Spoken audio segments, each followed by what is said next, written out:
శివరాత్రి ఎండలు సిక్కుబడగొడుతున్నాయమ్మా. ఎండల వేడికి బండల దగ్గరకు జామ రాకులంటి పాదములు తరిని బయలు పెడితే పొక్కులొచ్చి మారు పొక్కులొచ్చి పొక్కుల శిలపల లక్ష్యం గారుతున్నది. అన్న తల్లి గారన్నది, ఓ నాదా ప్రాణేశ్వర సంతాన బలం అంటే నాదా నేను సంపూర్ణం అనుకున్న గాని సంతాన బలం అనేది సామాన్యం కాదు నాదా. అచ్చమయ్య ప్రాణములైతున్నాయి, అచ్చమయ్య జీవులములైతున్నాయి నాదా. సంతాన బలం అనేది ఉన్నా ఒకటి లేకున్నా ఒకటి.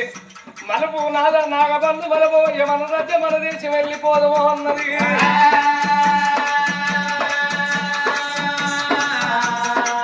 భార్య నోటల ఒక మాట ఎల్లంగా 7-14 నాగబంధ వలిపిండు రాజు సాని బండలు సాగనప్పంగా బండు పోతుంటేనే తరుణాలా ఇప్పటికప్పటికంటారమ్మా. తొవ్వంటి పోతుంటే మొగళ్ళు గొడ్డలు కుర్రలు పోతారు, ఆడవాళ్ళు పోతేనే కీళ్ళు లెక్కులు ఆడతారేమో.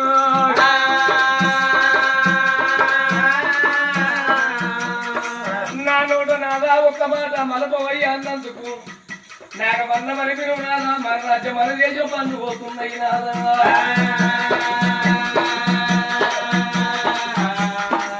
నేను రాజ్యం లోపల తలబెడతాను వేసి తయ్యారై రంగా రాజ్యం మీది ప్రజలు సబ్బండ వర్ణము సభ పరివారము గ్రామం మీది పెద్దల చిండ్రు.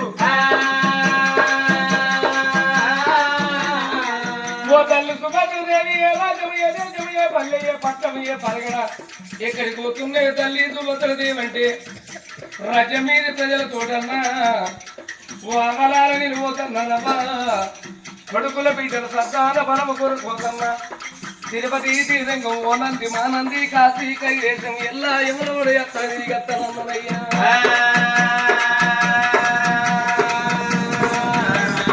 కొడుకుల బిడ్డల సంతాన బలము దొరుకుతనే మానుకోని మరిల మన పురాణికత్త కాదు. లేదంటే అడవిల్లన్న ఏ చెట్టు కన్నా ఏ బండ కన్నా తల బాదుకొని మరణమైతే రజమీది ప్రజలందరూ నిండు ముత్తైదలు పండు ముత్తైదలు తనుమురు నెత్తి నడుచునోళ్ళు కాలుకు కంకణ వద్దలు పెట్టుకుని నొట్టుకు రూపాయలు పొట్టు పెట్టుకున్న పెద్దలు నాకు దీవించి దీవనేమంటే నీకు తెలుస్తున్నానయ్యా.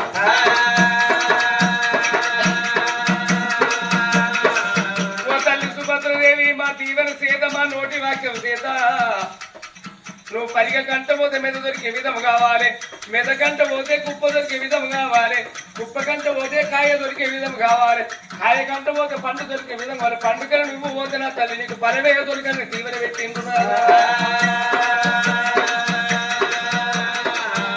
ప్రజల నోట తీవ్ర తీసుకోలే తిరునాదా అయ్యల ఉట్టి తీర మన రాజ్యం మన దేశం మరి పోతే పోతన్న దొరకాని పోయి కాడికి వచ్చిందని పెట్టనా పేరు నార పెడుతుంది తండ్రి. మానవుల వైపు మీదికి వచ్చినప్పుడు ఏ మానవురాలు గాని ఏ మానవులు గాని పొందంటే పోయొచ్చు కానీ లోకము నింద ఎవరు పోయరాదయ్యా.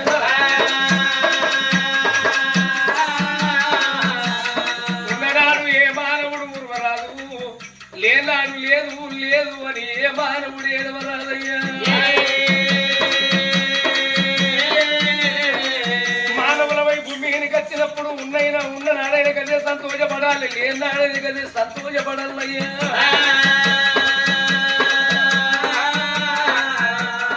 ఇంకా కొంత దూరం బాధం నాదా దొరికిన సంతాన బలము దొరుకుతామానుకోని మరి పురాని కోసం కాదు. లేదంటే ఏ చెట్టు కన్నా ఏ బండ కన్నా మన 2 తలల బాదుకోని మరణమైనము నాదా. ఇంకా కొంత రాజ్యం ఇంకా కొంత దేశం వెళ్ళిపోదామా అని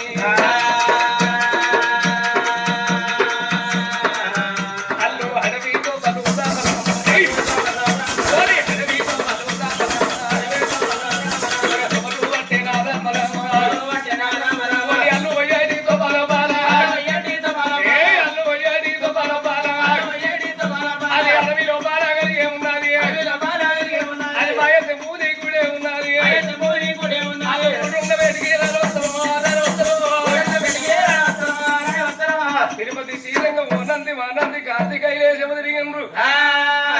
ఎన్ని పూజలు చేసిన ఎంత భక్తి పదం పట్టించిన వరదేవుడు మెచ్చుతలేడు, వరమోడు కడతలేడు. అందాన గుళ్ళను గంధించిండ్రు, గంధాన గుళ్ళను గరుగుప్పిండ్రు. వాళ్ళకు సంతాన బలం ఎప్పుడు దొరకకపోయాను. పరమాత్మను ఎత్తలేదు, పరమాత్మను సంతానం ఇయ్యలేదు. నాదాయిగా మనం ఇక్కడ బ్రతకలేమన్నారు. భార్య భర్తల భవనాల వేడికి వచ్చిండ్రే తల్లురాలు. బాబా ఇక నేను పోతున్న రాజులకు తీరి రాజ్యం వేల పోతున్నదనంగానే కన్న తల్లి కానాడు సుభద్రదేవి భర్త గడ్డం నిలబడి 10 ఏళ్ల పప్పతి పట్టి 5 ఏళ్ల ఆరతి పట్టింది. నాదాను రాజ్యం వేల పోతానంతన్నవయ్యా. మన ఇంటి లోపల ఇంటికి తక్కువ లేవు, బంగారానికి తక్కువ లేవు, వేల సిరివంతానికి మనం తక్కువ లేవు. నాగా మన ఇంటి ఉన్నది మడగంత బంగారం పట్టుకుపోయి అవసర రావని ఇంటికి బంగారం కొంటపోయి బంగారాన్ని శృంగారం చేసి పార్వదేవి ఇక్కడిని ఎంచుకొచ్చి పూజ మందిరం లోపల పెడితే పార్వదేవికి నేను పూజలు కడతానన్నది కాకన్న తల్లి. రాజు తెలుసుకున్నాడు అంటే కాదు గొప్పవన్నట్టు రాజారు రాజు అప్పటిదప్పుడు ఏనాడు ఒక అవసరాలు ఇంటికి వేయిండు.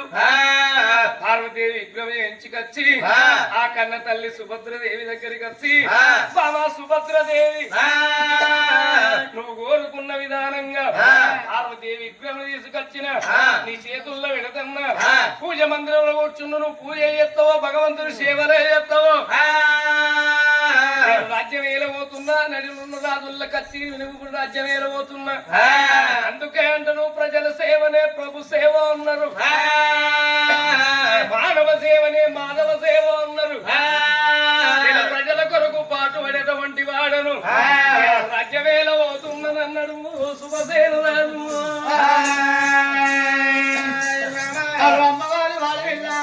సుభద్రాదేవి మనసులో ఏమనుకున్నవి అబ్బాయి వల్ల ఈ లోపలకి పార్వతి పరమేశ్వర విగ్రహాన్ని పూజించుకొని తపస్సు పడుతున్నామని అమ్మవారు వాళ్ళ వీళ్ళ పార్వతీదేవి విగ్రహం కాడ తపస్సు పట్టుకొని అమ్మవారు వాళ్ళ వీళ్ళ దేవుని మీద ప్రాణం కట్టుకొని భగవతి నా తల్లి పార్వతీదేవి నువ్వు వాడు తల్లివే నేను ఆడ తల్లినే నీకే కొడుకులు కావాలన్నా నీకే బిడ్డలు కావాలన్నా నీ లెక్కనకు కొడుకులు కావాలి బిడ్డలు కావాలన్నా అని అమ్మవారు వాళ్ళ వీళ్ళ దేవుని మీద భారం కట్టుకొని కిందికి పెట్టి పాదాలు మీదికెట్టి